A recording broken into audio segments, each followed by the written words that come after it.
എയ്ഡൻസ് വ്ലോഗിൻ്റെ പുതിയൊരു വീഡിയോയിലേക്ക് എല്ലാവർക്കും സ്വാഗതം. ഇന്നത്തെ നമ്മുടെ വീഡിയോ അയർലൻഡിലെ കുറച്ച് സ്ഥലങ്ങളും ഇവിടുത്തെ ഒരു പള്ളിയുമൊക്കെ നിങ്ങളെ പരിചയപ്പെടുത്തുകയാണ് ഞങ്ങളുടെ ഉദ്ദേശം. ഞാൻ താമസിക്കുന്നതിനടുത്ത് ഒരു പള്ളിയുണ്ട്, അവിടേക്കാണ് ഇന്നത്തെ യാത്ര. പോകുന്ന വഴിയിലുള്ള മനോഹരമായ ദൃശ്യങ്ങളൊക്കെ നിങ്ങളെ കാണിക്കുകയാണ് ഞങ്ങളുടെ ഉദ്ദേശം. പോകുന്ന വഴിയിൽ ഒരു വീടിനോട് ചേർന്ന് നിൽക്കുന്ന ഒരു ചെടിയാണ് ഈ കാണുന്നത്. ഈ യൂറോപ്പിൻ്റെ പ്രദേശങ്ങളിലൊക്കെ എല്ലാ സ്ഥലങ്ങളിലും ഇത്തരത്തിലുള്ള മനോഹരമായ പൂക്കളുണ്ടാകുന്ന ചെടികളൊക്കെ കാണാൻ സാധിക്കും. ഒരു തരത്തിലുള്ള വേസ്റ്റുകളും ഈ റോഡിൻ്റെ സൈഡുകളിലോ എവിടെയോ കാണാൻ കഴിയില്ല എന്നുള്ളതാണ് വളരെ പ്രത്യേകത. അത്ര മനോഹരമായിട്ടാണ് ക്ലീൻ ചെയ്ത് സൂക്ഷിക്കുന്നത്. അത് സിറ്റി ആണെങ്കിലും ഗ്രാമപ്രദേശങ്ങളാണെങ്കിലും ഒരുപോലെ തന്നെ വൃത്തിയോടുകൂടിയാണ് സൂക്ഷിക്കുന്നത്. കൃത്യസമയങ്ങളിൽ വൃത്തിയാക്കി സൂക്ഷിക്കുവാൻ അതിന് ചുമതലപ്പെട്ട ഏജൻസികളുണ്ട്. എങ്കിലും ഇവിടുത്തെ പൊതുജനങ്ങളാരും അങ്ങനെ വേസ്റ്റ് പുറത്തിടുകയോ അല്ലെങ്കിൽ ഒരു പേപ്പർ കഷ്ണം പോലും പുറത്ത് ഉപേക്ഷിക്കുകയോ ചെയ്യാറില്ല എന്നതാണ് പ്രത്യേകത. ഭൂപ്രകൃതി തന്നെ കാണാൻ വളരെ മനോഹാരിതയാർന്ന പ്രദേശങ്ങളാണ്. ഇവിടുത്തെ ഭൂപ്രകൃതി തന്നെ കാണാൻ വളരെ മനോഹാരിതയുള്ളതാണ്. അതോടൊപ്പം റോഡുകളുടെയും വീടുകളുടെയൊക്കെ ഭംഗി വളരെയധികം മനോഹാരിത ഉള്ളതാണ്. ജൂൺ ജൂലൈ മാസമൊക്കെ ആകുമ്പോൾ ഇവിടുത്തെ മരങ്ങളൂടെ കുറച്ച് പൂക്കളൊക്കെ ആയി കഴിയുമ്പോൾ കാണാൻ വളരെ ഭംഗിയുള്ളതാകും.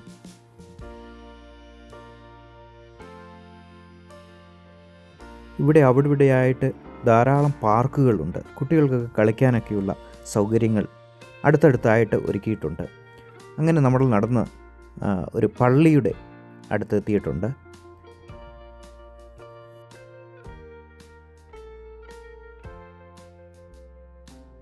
ഈ പള്ളിക്കുള്ളിൽ കയറി ഇവിടുത്തെ കാഴ്ചകളൊക്കെ ഒന്ന് നമുക്ക് കാണാം.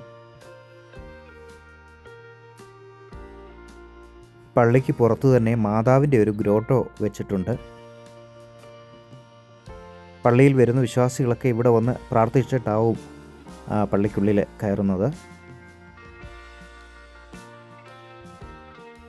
അയർലൻഡിലെ വളരെ പുരാതനമായ ഒരു ദേവാലയമാണ് ഇത്. ഡബ്ലിൻ 14 രാത്ഫർണം ഏരിയയിലാണ് ഈ പള്ളി. ചർച്ച് ഓഫ് ദ അനൗൺസിയേഷൻ എന്നാണ് ഈ പള്ളിയുടെ പേര്. ഇത് റോമൻ കാത്തലിക് സഭയുടെ കീഴിലുള്ള ഒരു ദേവാലയമാണ്. വിൽബുക്ക് റോഡിലെ പഴയ ചാപ്പലിന് പകരമായി 1878 ഈ പള്ളി സ്ഥാപിച്ചത്. ഈ പള്ളിയുടെ ഒഫീഷ്യൽ സൈറ്റിൽ നിന്നും ഏകദേശം 3500 കുടുംബങ്ങൾ ഈ ഇടവകയുടെ ഭാഗമാണെന്ന് മനസ്സിലാക്കുന്നു. ഇവിടെ എല്ലാ ദിവസവും കുർബാനയും ഞായറാഴ്ച പ്രത്യേക കുർബാനയും ഒക്കെ ഉള്ളതായിട്ട് ഇതിൻ്റെ ഔദ്യോഗിക സൈറ്റിൽ നിന്ന് മനസ്സിലാക്കുന്നു. പള്ളിക്കുള്ളിലേക്ക് കയറുമ്പോൾ തന്നെ ഒരു പ്രാർത്ഥനാ നിർഭരമായ ഫീല് കിട്ടുന്നുണ്ട്. വളരെ ശാന്തമായ ഒരു അനുഭവം ഉണ്ടാകുന്നുണ്ട്.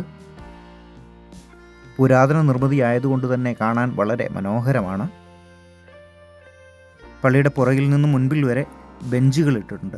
ഓരോ ബെഞ്ചിലും മുട്ടുകുത്തുവാനൊക്കെയുള്ള സൗകര്യം ഏർപ്പെടുത്തിയിട്ടുണ്ട്. പല ദിവസങ്ങളിലും വിശ്വാസികൾ ഇവിടെ വന്ന് മുട്ടുകുത്തി പ്രാർത്ഥിക്കാറുണ്ട്. തിരിയൊക്കെ കത്തിച്ച് പ്രാർത്ഥിക്കാൻ പ്രത്യേക സ്ഥലം ഒരുക്കിയിട്ടുണ്ട്. മെഴുകുതിരിയൊക്കെ അലക്ഷ്യമായി ഇടാതിരിക്കാൻ പ്രത്യേകതരം ക്രമീകരിച്ചിരിക്കുന്ന സ്ഥലത്താണ് മെഴുകുതിരി കത്തിക്കുന്നത്.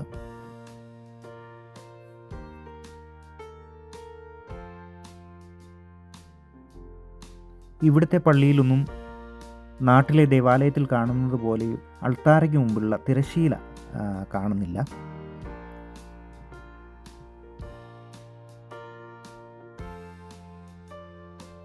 ഇവിടെ അൾത്താരയ്ക്കടുത്ത് തന്നെ മാതാവിൻ്റെ ഒരു തിരുസ്വരൂപം പ്രതിഷ്ഠിച്ചിട്ടുണ്ട്.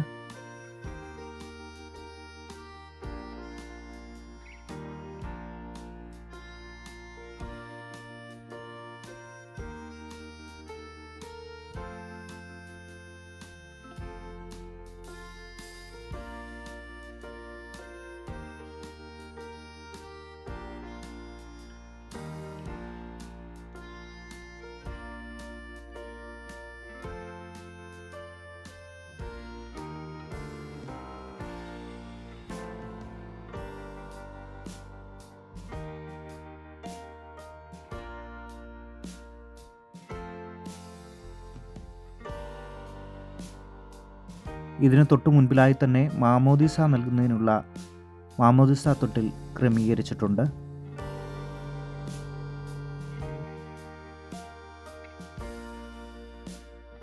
ഇവിടെ പല സ്ഥലത്തായിട്ട് ഫോട്ടോയ്ക്ക് മുമ്പിൽ തിരി കത്തിക്കാനുള്ള സൗകര്യങ്ങൾ ഏർപ്പെടുത്തിയിട്ടുണ്ട്.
പള്ളിക്കുള്ളിലേക്ക് കയറുന്ന ഭാഗത്ത് തന്നെ സ്തോത്രകാഴ്ച അർപ്പിക്കാനുള്ള ഡിജിറ്റൽ സിസ്റ്റം ക്രമീകരിച്ചിട്ടുണ്ട്.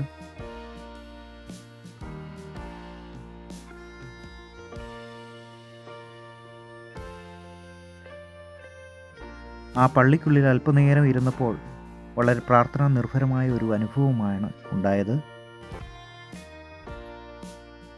ഇനി ഇവിടെ നിന്നും ഇറങ്ങി ഇതിനടുത്ത് തന്നെയുള്ള ഒരു പാർക്കിലേക്കാണ് ഞങ്ങൾ പോയത്. ആ വളരെ മനോഹരമായ ഒരു പാർക്കിൻ്റെ വിശേഷങ്ങളൊക്കെ ഞങ്ങൾ അടുത്ത വീഡിയോയിൽ ഉൾപ്പെടുത്താം.